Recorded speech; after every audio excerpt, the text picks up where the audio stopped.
Welcome to this explainer. Today we're going to unpack what I honestly think is one of the most fascinating transformations a human being can possibly go through. We are looking at the exact step-by-step mathematical and, just as importantly, psychological journey from sheer financial frustration to becoming an absolute unstoppable capital owner. You know that feeling where every single dollar you save feels like a heavy, exhausting lift?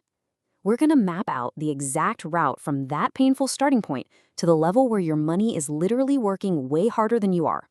We're going to break down the underlying mechanics, the specific numbers you need to hit, and the massive mental shifts required to completely level up your wealth. Okay, let's dive into this. We absolutely have to acknowledge the universal, almost painful frustration of trying to save when every single dollar feels tight. You know the drill, right? You put in $50 here, maybe $100 there, and you check your account months later thinking, wait, is this it? Is this that legendary magic of compounding that everyone keeps talking about? It literally feels like you're trying to fill an entire Olympic-sized swimming pool using nothing but a teaspoon. It's exhausting. But here's the thing you need to know. There is a deeply calculated, mathematical reason why the beginning of wealth building feels so agonizingly slow. And more importantly, and this is the exciting part, there is a highly specific mathematical threshold where that slowness permanently disappears. So here's our roadmap for this explainer. We're going to treat this whole process like a series of gamified levels that we are going to unlock together. We'll start with the spending trap, move on into the engine, hit the 10K milestone, engage the turbocharger, reach escape velocity, and finally arrive at the capital owner stage. Level 1. The spending trap, solving the math of everyday expenses. Look, before we can even begin to talk about multiplying your money, we have to stop it from randomly leaking out of your life on a random Tuesday night. Think about how the vast majority of people operate. They have one main bank account. The whole shebang happens right there. Your paycheck goes in, your rent comes out, your groceries, your streaming subscriptions, your late-night random online purchases, it all just pools together in this one massive digital bucket. Psychologically speaking, this creates a massive, massive problem. You pull out your phone, you see a balance of, say, $2,000, and your brain instantly lights up and says, great, I have $2,000 to spend. But human brains are notoriously terrible at mental accounting. Your brain conveniently forgets that $1,200 of that is actually already spoken for by next week's rent, and another $300 has to go to utilities. This one-account system creates a dangerously frictionless spending trap. It's literally like putting a giant overflowing bowl of your favorite candy right on your work desk. Of course you're going to eat it. You're setting yourself up for failure by relying on willpower in a situation where the environment is working against you. So the solution here isn't to just try harder or use more willpower. Willpower is a finite resource. The actual solution is building better behavioral architecture. By splitting your money into a two-account system, you completely remove the mental math from your daily life. It's incredibly simple. Step 1. Open a dedicated, untouchable bills account. Step 2. Open a separate spending account. Step 3. You automate your exact, known fixed costs directly into that bills account the literal moment your paycheck hits. And finally, Step 4. You spend completely, 100% guilt-free from the spending account because you already know your survival and your obligations are fully funded. You're no longer standing at the grocery checkout doing complex mental gymnastics, wondering if buying the nice coffee is going to bounce your electricity check. This one single structural change is almost magic. It reliably frees up that absolutely crucial first $100 or even $500 a month to start investing. And it does it without requiring you to be perfectly disciplined every single day. Level 2. Phase 1. The engine. You are the primary power source. Right, so at this beginning stage, you really need to realize something critically important. You are the primary power source. The stock market is not building your wealth yet. Your own physical labor, your sweat equity is what's driving this. Let's look at the actual math. Consider a starting input of just $50 a month, assuming a solid 8% return stretched out over 30 years. You end up with a respectable but not life-changing $74,000. But watch what happens if you increase that input to $400 a month. The 30-year result completely explodes to nearly $600,000. In phase 1, when your total account balance is low, your investment return rate barely matters at all. Think about it. An amazing 8% return on a tiny $1,000 balance is just $80 for the entire year. $80 doesn't change your life. You could save $80 just by skipping takeout a few times. At this level, the absolute only lever that actually moves the needle is your contribution level. Earning more money, ruthlessly cutting out unnecessary spending, and completely redirecting any raises or bonuses straight into your investments, That is the entire game right now. You are manually pushing the car down the road. Now, what's really interesting about this slide is the deep psychology behind why so many people fail right here, at this exact stage. Nobel laureate Richard Thaler brilliantly describes something called the feedback gap. Basically, humans are biologically wired to continue doing behaviors that produce immediate visible results, and we quickly abandon behaviors that don't. In phase one, compound interest is working so agonizingly slowly that your brain literally misreads the results. You grind, you invest consistently for 3 whole years, you look at the tiny bit of growth on your statement, and your brain just screams, "This is broken, this is a scam." But it isn't. It is working exactly perfectly as designed. It's just happening at a scale that's way too small for your monkey brain to feel as meaningful yet. So what happens? People wrongly abandon brilliant proven index fund strategies and start chasing incredibly risky speculative bets simply because they misunderstand this gap. They want the dopamine hit of immediate progress, and it costs them their future. Level 3. The $10,000 milestone, the psychological shift of 5 figures. If you can just grit your teeth and push through that initial feedback gap, you arrive at the very first major psychological checkpoint. Accumulating $10,000 in liquid assets is a complete masterclass in developing the right financial mindset. But it's more than just math. It actually triggers a measurable biological response in your body. Neuroscientists have actually found that reaching this baseline level of financial security visibly drops your body's cortisol levels, which is your primary stress hormone. Just think about it practically. When you have absolutely zero savings and you're living paycheck to paycheck, a check engine light popping on in your car is a terrifying, potentially life-altering catastrophe. It means you might miss work, which means you might miss rent. But when you have a $10,000 cushion, that exact same red check engine light is merely an annoyance. It's a Tuesday problem. You stop playing pure, terrifying defense all the time, and for the very first time, you finally have the mental bandwidth to lift your head up and start looking out at the horizon. Level 4. Engaging the turbocharger, when the math fundamentally changes. Looking out at that long-term horizon brings us to what is arguably the most critical phase transition in any investor's entire life. I really want you to think of compound interest exactly like an engine's turbocharger. If you know anything about cars, you know a turbocharger uses exhaust gases, which is basically just waste energy, to spin a turbine and force massive amounts of extra power back into the engine. But a turbo doesn't work when you're just idling at lower RPMs.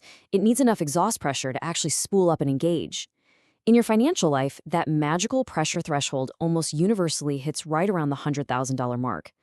Crossing 100K is the moment where percentages finally truly matter. Suddenly, a totally normal, everyday 1% move in the market adds $1,000 to your net worth in a single afternoon, and you didn't even have to lift a finger to earn it. And this brilliantly illustrates the exact crossover point where the math just completely flips on its head. Remember how before this point, your manual, physical contributions were doing all the heavy lifting? Well, as you pass that $100,000 mark, the exhaust pressure of your own compounding returns officially spins up the turbo. For the very first time in your life, your portfolio's natural growth actually overtakes what you are manually putting in every month out of your paycheck. The system is now completely amplifying itself. It's a surreal moment. By the way, if you are finding this deep dive valuable and you want to keep mastering the actual practical mechanics of wealth, make sure you hit subscribe to Langford Invests right now so you never miss an explainer like this. We're breaking down the complex stuff into playbooks you can actually use. Let's keep pushing and move to the next major level of this phase, which is $300,000. By the time you hit this point, your financial turbocharger is absolutely screaming. It is spooled all the way up. At a totally historical, modest 8% return, a $300,000 portfolio is generating roughly $24,000 completely passively in a single year. I really want you to pause and think about the reality of that number. That means your invested money is now effectively working at the exact same speed that you do. Your dollars are literally clocking in, pulling a relentless graveyard shift, skipping weekends, taking no sick days, and generating the equivalent of a solid part-time salary while you are literally asleep in your bed. It is mind-blowing when you truly internalize this. So the absolutely crucial takeaway here is this. Once you manage to hit this stage, your absolute number one job as an investor is to simply not interrupt the compounding. That's it. Investors who go on to build massive, multi-million-dollar portfolios rarely make dramatic, flashy Wall Street movie-style moves. They just relentlessly avoid breaking the chain. Do not, under any circumstances, let a shiny new luxury car or a brief scary panic in the news cycle trick you into selling your assets. Momentum is the entire lifeblood of the compounding engine. Real wealth isn't built when you are working the hardest. It's built entirely during those long, quiet, incredibly boring years when compounding is just allowed to run completely uninterrupted in the background of your life. Level 5, escape velocity, buying back your life completely. When you have the discipline to protect your momentum long enough, you eventually cross into a territory where your investments can, theoretically, replace your human labor entirely. Let's actually look at the cold hard math of $500,000. While mainstream society and traditional financial media are constantly telling you that you need $5 or maybe $10 million just to comfortably retire, $500,000 parked strategically in productive assets fundamentally changes the game. At a conservative draw of 5 to 8.5% yield, this pile of money generates between $25,000 and $42,500 a year, every year, forever. For someone who has proactively managed their lifestyle expenses, completely paid off their high-interest consumer debts, and fully optimized their housing situation, this covers the absolute floor of basic living expenses.